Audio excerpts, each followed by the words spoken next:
And we're back with another stadium review. Today we were in Jacksonville, Florida. We got to see the Jaguars play our Seattle Seahawks that came to town. And we won. We won. Which is very exciting. It's always fun to see our team win on the road, which we've seen every time. Every time we've seen a Seahawks road game, they've won. So, very, very fun. So we're going to rate the stadium in 5 different categories on a scale of 1 to 10 each. And first category is architecture and design of the stadium itself. All right. 5. I went with 6. Go ahead. So it is a little bit of an older stadium. We just went to another older stadium up in Charlotte, and I felt like this one had more interesting design features and that made it feel not quite as old. Approaching the stadium, it kind of looked like an old stadium. I like that you can walk the main concourse. Inside the stadium, I really appreciated that there were multiple viewing platforms for fans. That's been a drawback in other stadiums, I think, that we've visited so far. And I really like if you wanted to leave your seat, that you had the option to watch the game from different viewing platforms that they had throughout the stadium. Which, interestingly, they had like suite areas with those viewing platforms around between the 40-yard lines, midfield, both sides of the stadium, which I thought was kind of interesting. And then the stadium, it does have, and kind of famous for it, but the little swimming pools on the north end zone in the corners that people can hang out at during the game, which it's fun. Weird. It's a little weird. But being in the North Florida area, hot summer day, be an interesting experience for a lot of people. I don't know, it's kind of fun, but yeah. What it's about unique. Yeah, I mean, it's definitely a dated stadium. There wasn't really any wow factor for me at all. The one thing that was kind of cool was the south end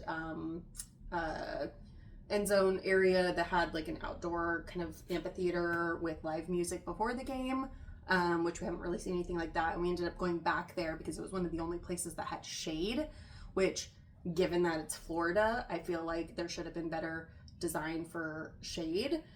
Given in how the stadium in the stadium itself, and there wasn't really seating area in the concourse area at all. Like, the only place that you could sit to eat like food was in your seats, which was kind of annoying. And the main concourse felt really claustrophobic. It was lower ceilings and dark and not open air. There were a couple spots that had really nice views of Jacksonville, like the bridges going like off the stadium, which was nice. But there were just little things like the bathrooms were really dark and like kind of gross for the women's, and I don't know. It just didn't give me like, any kind of wow. There was nothing that screamed like home of the Jaguars. Like, even walking up, like, you see the EverBank thing is huge and like the Jaguar thing is little. There's no Jaguar statues outside. There's like a World War II memorial that's really nice, but for veterans from Duval County. But not like wasn't oriented to the football team in any way. The seats were really, really narrow, and I'm a hippie girl, and so it was actually pretty kind of painful getting up and down out of my seat, like when I got excited. And if I just went straight up, which I know stadium seats are small, but these felt exceptionally tight, like being at like Fenway. And it's interesting because when we walked in and we saw the field for the first time, we both made a comment of how small the stadium felt, and we were looking up the seating capacity and comparing it to other stadiums we've been to, and we were surprised that it's right up there with seating capacity, but the stadium itself felt small. It's because they made the seats were really, and they like packed them in there.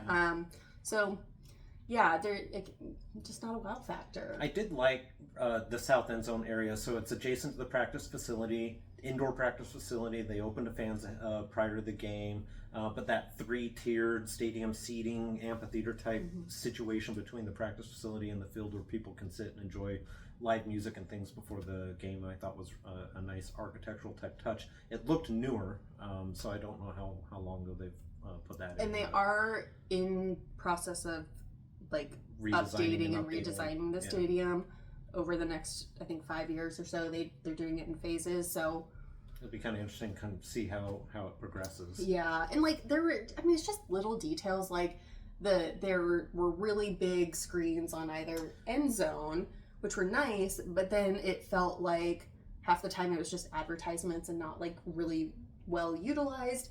And then like the screen was like really patchy in spots. Yeah, I did like the smaller ones they had, the smaller screens rather, in the four corners. Yeah. And then they had, I think, good statistics boards of not just the game we were watching, but games that were also being played elsewhere in the NFL. I liked seeing the player highlights and some of their stats. It was really hard for me to see them though. Like my eyes didn't like, I don't know if it was like where they're at or like what, I don't know how they designed them. My eyes didn't go there naturally, I guess. But all right, so what's the second category? The second category is location and surrounding area. All right.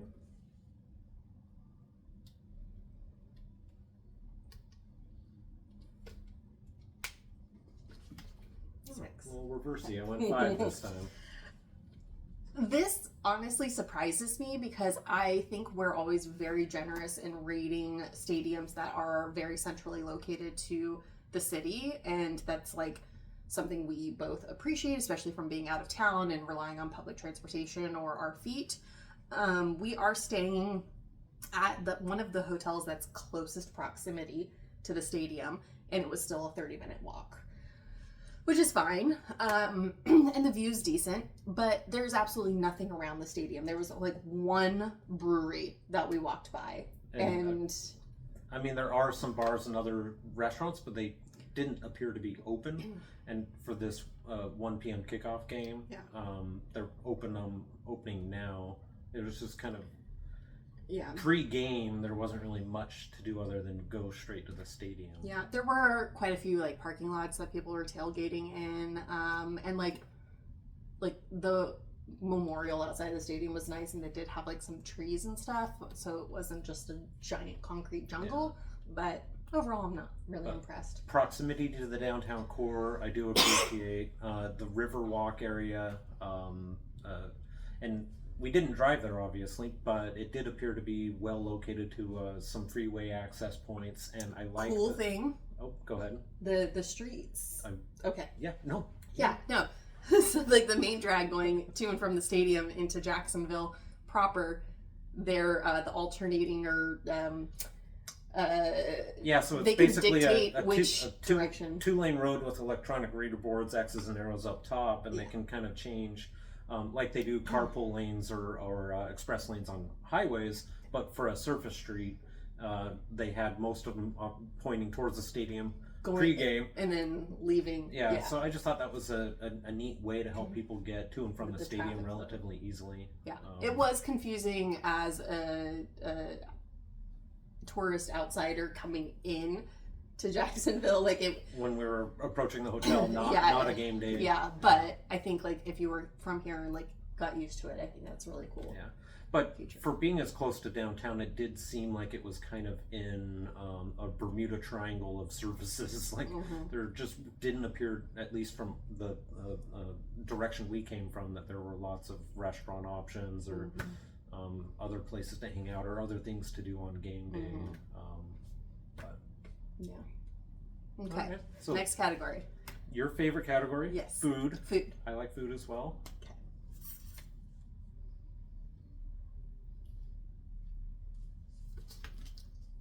Ooh. Okay. I went 4. That's very nice of you. It is. I feel like I'm generally a harsh grader. Can I go on a little bit of a rant? You may. There were no unique options whatsoever.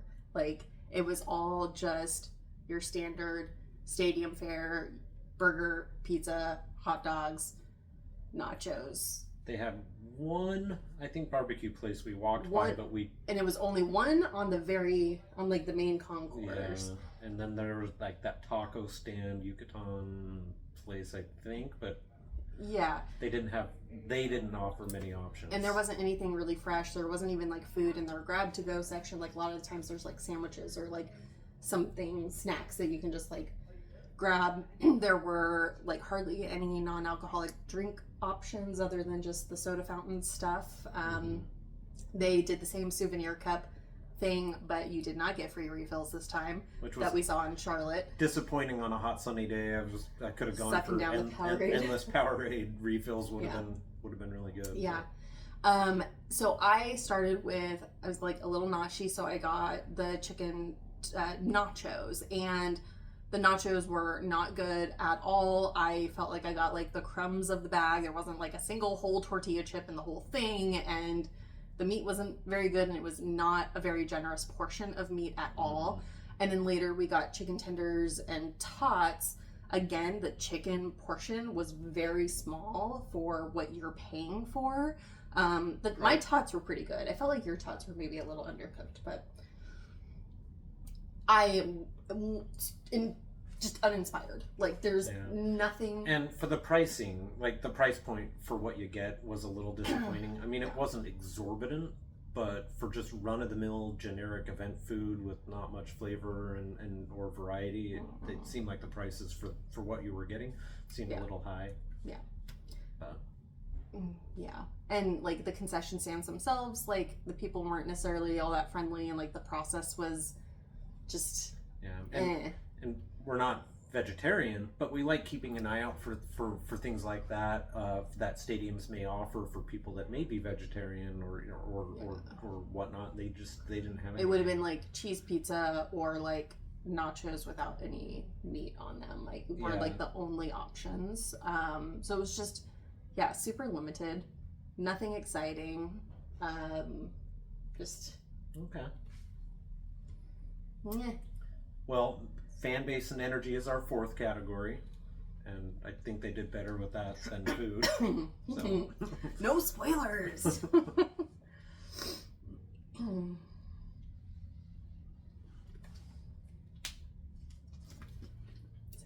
Oh, I'm an 8. Okay. Tell us why. Well, I do now know we are located in Duval County, because the fans let me know that throughout the game. Duval. I don't know if I can start King County chants back home in Seattle. I don't think they'll pick up. It doesn't roll off the tongue as much. But no, the fans were very engaged all throughout the game, from opening kickoff to the end, basically. They were excited when they got first downs. They were loud when it was third down and Seahawks were trying to convert. And throughout the game, people would sing along. Bon Jovi, Living on a Prayer, got everyone going. But that's easy to do. It's a great song. But yeah, no, it was a fun football experience, and they cared about their football team. I thought they were passionate. They were engaged. Some of them a little too engaged, and had guest services coming up to get things under control, but all in good fun. So yeah, what about you? So I was gonna give them a 7 because I agree they had really good energy. There was good volume in the stadium. They were reactive, and they were receptive of the production team trying to amp things up. However, I was very disappointed at how many people were leaving in the last 3 minutes of the game when there was still a chance for the Jags to win, but there was a mass exodus, and that was very disappointing. I forgot, and that would have impacted my score. Not just the exodus, but they came into this game 4-1 at this point in the season. Beautiful sunny day in Jacksonville, and it looked like, they had the whole stadium open, but there were a lot of empty seats. It looked like if you took everyone from the upper deck and you filled the empty seats in the lower bowl, that the upper deck would be empty. So maybe a little more than half full, kind of, but it seemed like it was half full. And there was a good showing of Seahawk fans, probably 20%-ish of the attendance was maybe Seahawk fans. But being a little over half full stadium, the people that were there were loud and engaged, and it didn't seem like it was half full. It's mostly the last 3 minutes starting to leave that really got me, because you have a team that's on a great winning record right now, and it's a close game, and it's not over. You could very easily score 8 points in the last 3 minutes, 4 minutes of the game. Especially this year, there's been some crazy endings to NFL games. So that, just, I don't know. That didn't sit good with me. Yeah.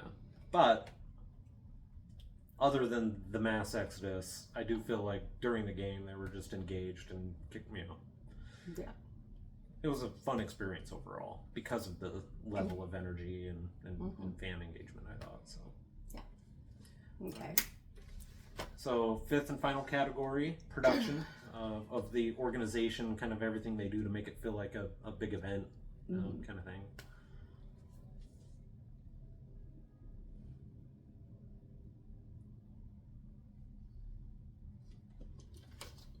Seven.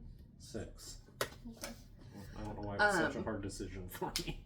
Yeah, I mean, I definitely think that they're like, I think production-wise, like what they were doing with the big screen and the chants and the You got fan to find engagement. the hidden football They had the hat football game, so like I love that. Yeah. That stuff was really, really well done. We have to talk about the shade thing though. That wasn't. I don't know if that's production. Is that production? I think. Well, yeah. Okay. The shade thing. Hold on.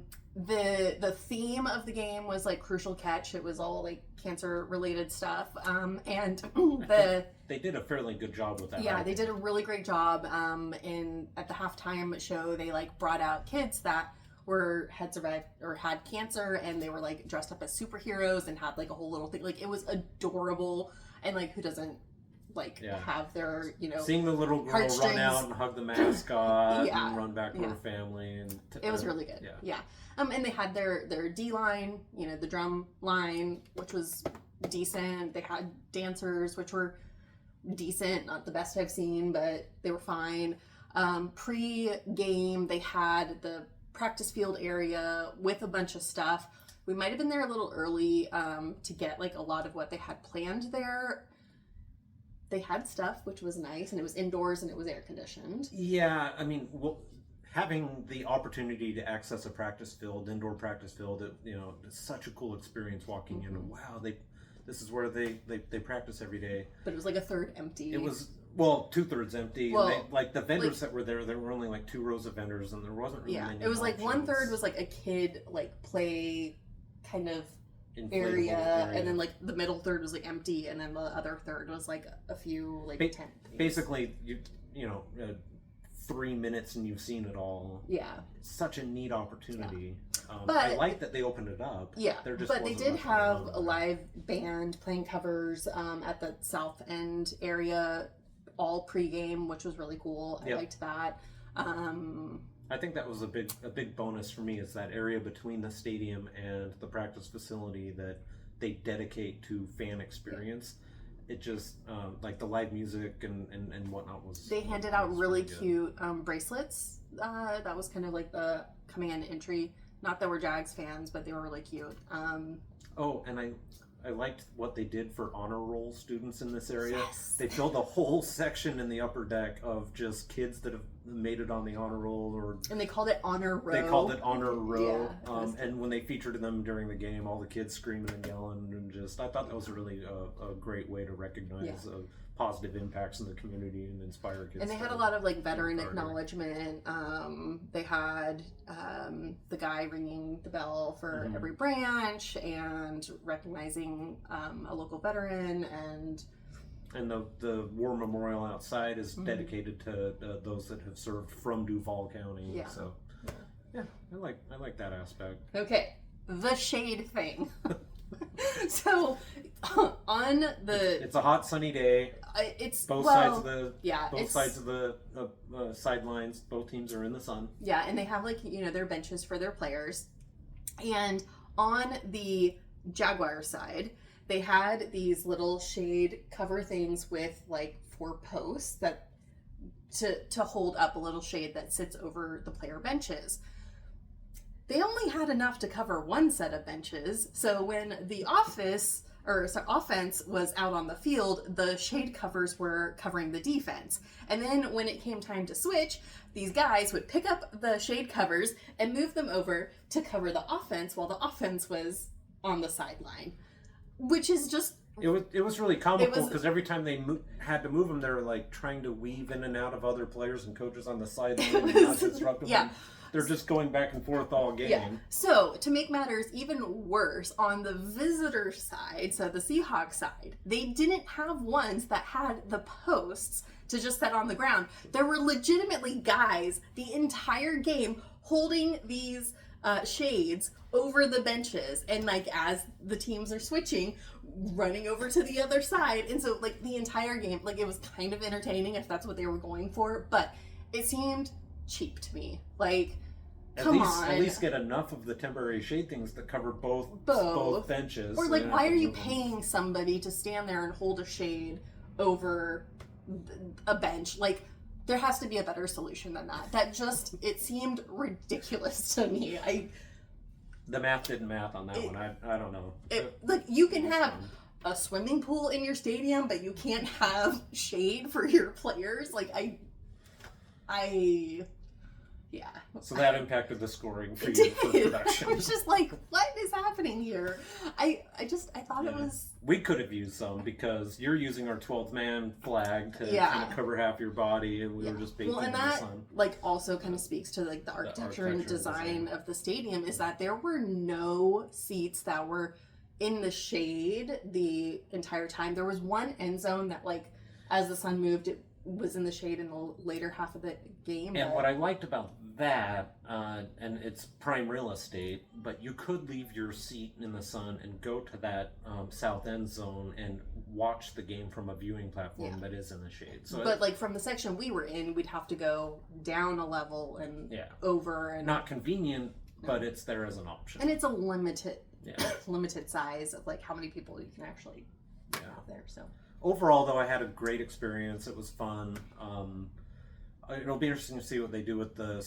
I don't know if they're building an entirely new stadium or just kind of updating it over the next few years in stages and whatnot, to kind of see what they do differently. But it was a good experience, and we got to see another Seahawks victory. So go Hawks! Go Hawks! See Hawks! See Hawks! See Hawks! Yeah.